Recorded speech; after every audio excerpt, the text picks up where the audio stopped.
Audio clip number 12، اس میں آپ انشاءاللہ عز و جل قرآن پاک کی سورہ بقرہ کی آیت نمبر 28 سے 30 تک کی تلاوت، ترجمہ اور تفسیر صراط الجنان سنیں گے۔ بسم اللہ الرحمن الرحیم۔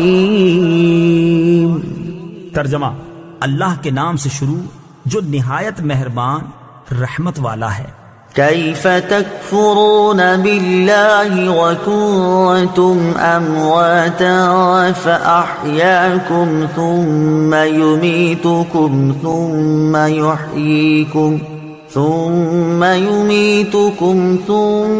یحییکم ثم الیہ ترجعون۔ ترجمہ: تم کیسے اللہ کے منکر ہو سکتے ہو؟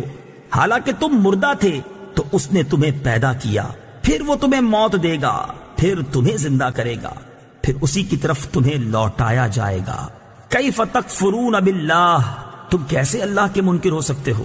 تفسیر صراط الجنان میں ہے، توحید و نبوت کے دلائل اور کفر و ایمان کی جزا و سزا ذکر کرنے کے بعد اللہ تعالیٰ نے اپنی خاص و عام نعمتوں کا اور قدرت کی عجیب نشانیوں کا ذکر فرمایا، اور کفر کی خرابی اور برائی کو کافروں کے دلوں میں بٹھانے کے لیے انہیں خطاب کیا کہ تم کس طرح خدا کے منکر ہوتے ہو، حالانکہ تمہارا اپنا حال اللہ تعالیٰ پر ایمان لانے کا تقاضا کرتا ہے، کیونکہ تم بدن میں روح ڈالے جانے سے پہلے تمام مراحل میں مردہ تھے، یعنی کچھ نہ تھے یا بے جان جسم تھے، پھر اس نے تم میں روح ڈال کر تمہیں زندگی دی، پھر زندگی کی مدت پوری ہونے پر تمہیں موت دے گا، پھر تمہیں زندہ کرے گا۔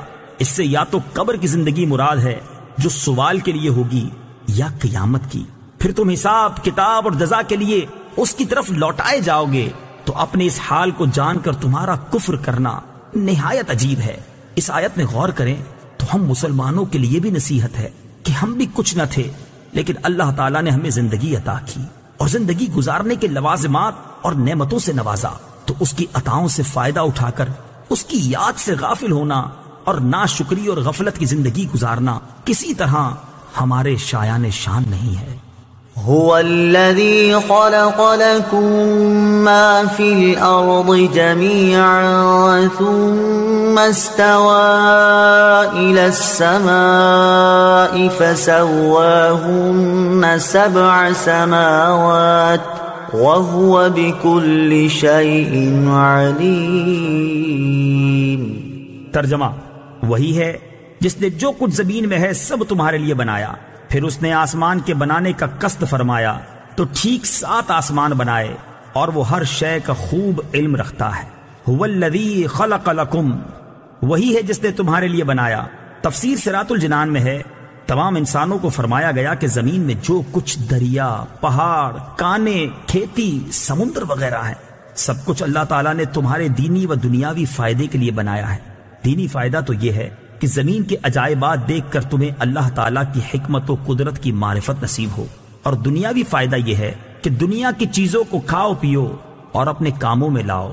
جب تک اللہ تعالیٰ کی طرف سے کوئی ممانعت نہ ہو تو ان نعمتوں کے باوجود تم کس طرح اللہ تعالیٰ کا انکار کر سکتے ہو؟ ایک اہم قاعدہ اس آیت سے معلوم ہوا کہ جس چیز سے اللہ تعالیٰ نے منع نہیں فرمایا وہ ہمارے لیے مباح و حلال ہے۔ وَهُوَ بِكُلِّ شَيْءٍ عَلِيمٌ، اور وہ ہر شے کا خوب علم رکھتا ہے۔ تفسیر صراط الجنان میں ہے، کائنات کی تخلیق اور اسے وجود میں لانا اللہ تعالیٰ کے کامل علم کی دلیل ہے، کیونکہ ایسی حکمت سے بھری مخلوق کا پیدا کرنا ایک ایک شے کا علم رکھے بغیر ممکن اور متصور نہیں۔ کافر مرنے کے بعد زندہ ہونے کو ناممکن سمجھتے تھے۔ ان آیتوں میں کافروں کے اس عقیدے کے غلط و باطل ہونے پر ایک عظیم دلیل قائم کی گئی ہے کہ جب اللہ تعالیٰ قدرت و علم والا ہے اور جس میں حیات کی صلاحیت بھی رکھتا ہے تو موت کے بعد دوبارہ زندہ کرنا کیسے ناممکن ہو سکتا ہے؟ وَإِذْ قَالَ رَبُّكَ لِلْمَلَائِكَةِ إِنِّي جَاعِلٌ فِي الْأَرْضِ خَلِيفَةً قَالُوا أَتَجْعَلُ فِيهَا مَن يُفْسِدُ فِيهَا وَيَسْفِكُ الدِّمَاءَ وَنَحْنُ نُسَبِّحُ بِحَمْدِكَ وَنُقَدِّسُ لَكَ قال انی اعلم ما لا تعلمون۔ ترجمہ: اور یاد کرو جب تمہارے رب نے فرشتوں سے فرمایا میں زمین میں اپنا نائب بنانے والا ہوں، تو انہوں نے عرض کیا کیا تو زمین میں اسے نائب بنائے گا جو اس میں فساد پھیلائے گا اور خون بہائے گا، حالانکہ ہم تیری حمد کرتے ہوئے تیری تسبیح کرتے ہیں اور تیری پاکی بیان کرتے ہیں۔ فرمایا بے شک میں وہ جانتا ہوں جو تم نہیں جانتے۔ وَإِذْ قَالَ رَبُّكَ لِلْمَلَائِكَةِ، اور جب تمہارے رب نے فرشتوں سے فرمایا، تفسیر صراط الجنان میں ہے حضرت آدم علیہ السلام اور فرشتوں کے واقعات پر ضمنی تبصرے سے پہلے ایک مرتبہ آیات کی روشنی میں واقعہ ذہن نشین کر لیں۔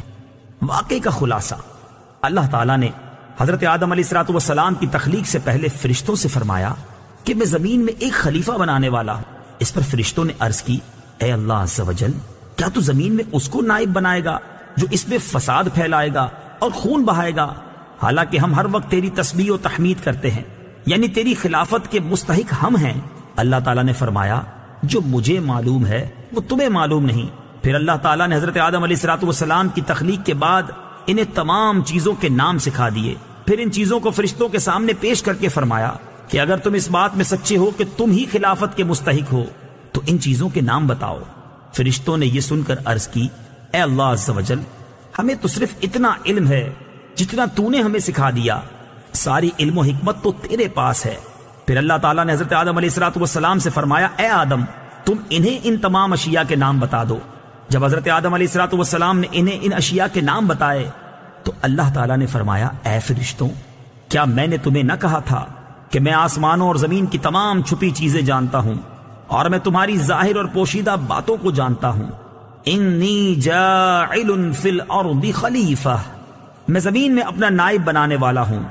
تفسیر صراط الجنان میں ہے خلیفہ اسے کہتے ہیں جو احکامات جاری کرنے اور دیگر اختیارات میں اصل کا نائب ہوتا ہے۔ اگرچہ تمام انبیاء علیہ السلام اللہ تعالیٰ کے خلیفہ ہیں، لیکن یہاں خلیفہ سے حضرت آدم علیہ السلام مراد ہیں، اور فرشتوں کو حضرت آدم علیہ السلام کی خلافت کی خبر اس لیے دی گئی کہ وہ ان کے خلیفہ بنائے جانے کی حکمت دریافت کریں اور ان پر خلیفہ کی عظمت و شان ظاہر ہو کہ ان کو پیدائش سے پہلے ہی خلیفہ کا لقب عطا کر دیا گیا ہے اور آسمان والوں کو ان کی پیدائش کی بشارت دی گئی۔ فرشتے کیا ہیں؟ فرشتے نوری مخلوق ہیں، گناہوں سے معصوم ہیں، اللہ تعالیٰ کے معزز و مکرم بندے ہیں، کھانے پینے اور مرد یا عورت ہونے سے پاک ہیں۔ فرشتوں کے بارے میں مزید تفصیل جاننے کے لیے بہار شریعت جلد نمبر 1 کے صفحہ 90 سے ملائکہ کا بیان مطالعہ فرمائیں۔ انی اعلم، بے شک میں زیادہ جانتا ہوں۔ تفسیر صراط الجنان میں ہے فرشتوں کے جواب میں اللہ تعالیٰ نے فرمایا کہ جو میں جانتا ہوں وہ تم نہیں جانتے، کیونکہ خلیفہ بنانے میں میری حکمت تم پر ظاہر نہیں۔ بات یہ ہے کہ انہی انسانوں میں انبیاء بھی ہوں گے، اولیاء بھی اور علماء بھی، اور یہ حضرات علمی و عملی دونوں فضیلتوں کے جامع ہوں گے۔